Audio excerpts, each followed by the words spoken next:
All right, to my people, it's D and Z TV once again, and we are here with the concluding story of people the Ifa priest has asked the new bride for the Oni to be careful of as she makes her way into the palace as a wife.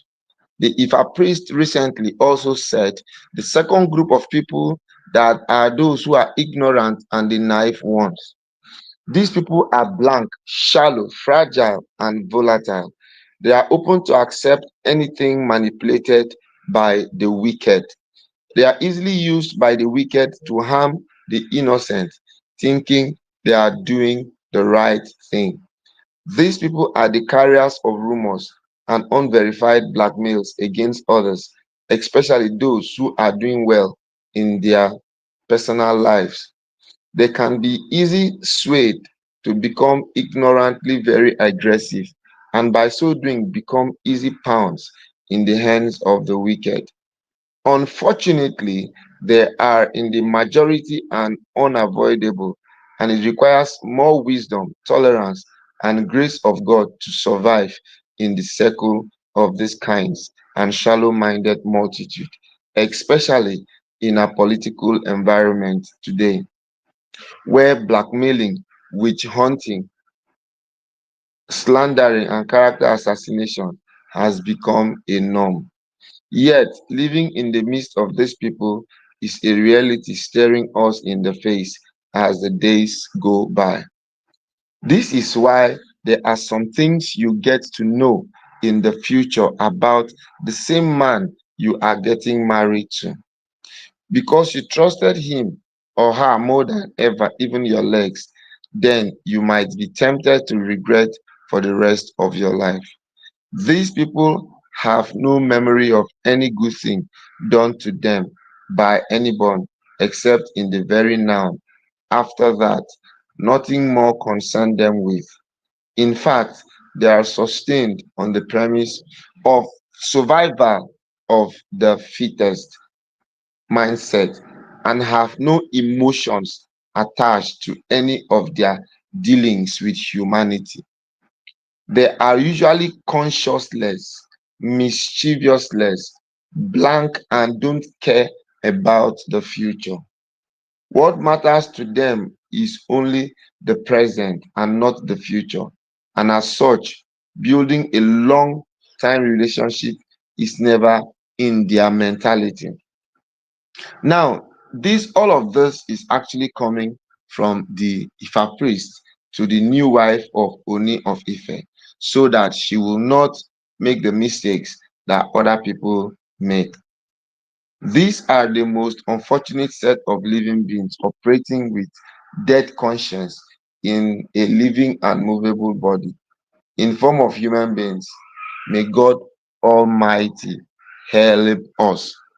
You see, I am sure that in this person I read now, you, as a matter of fact, can by yourself picture who exactly we are talking about. All of these people are being represented in the palace.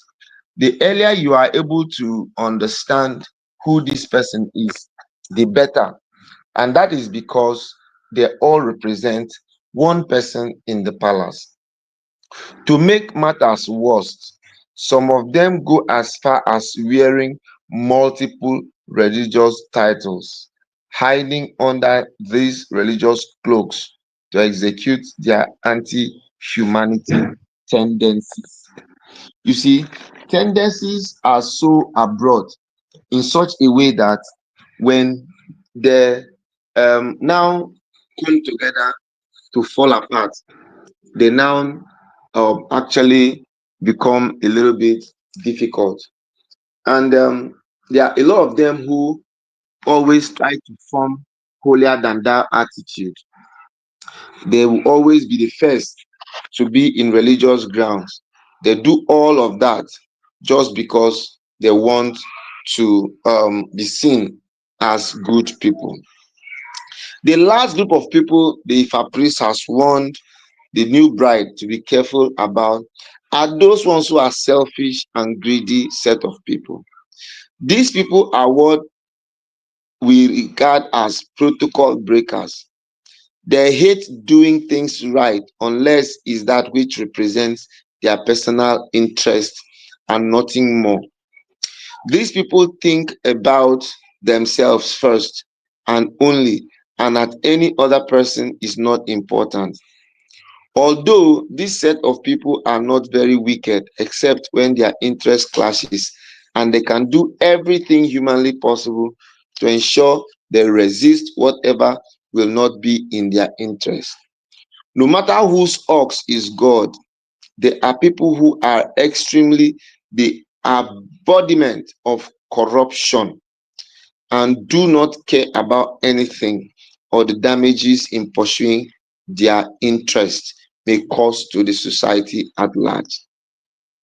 In your mind, you will agree with me that you can easily identify, place some of these people you know as fitting in any of these three categories of people.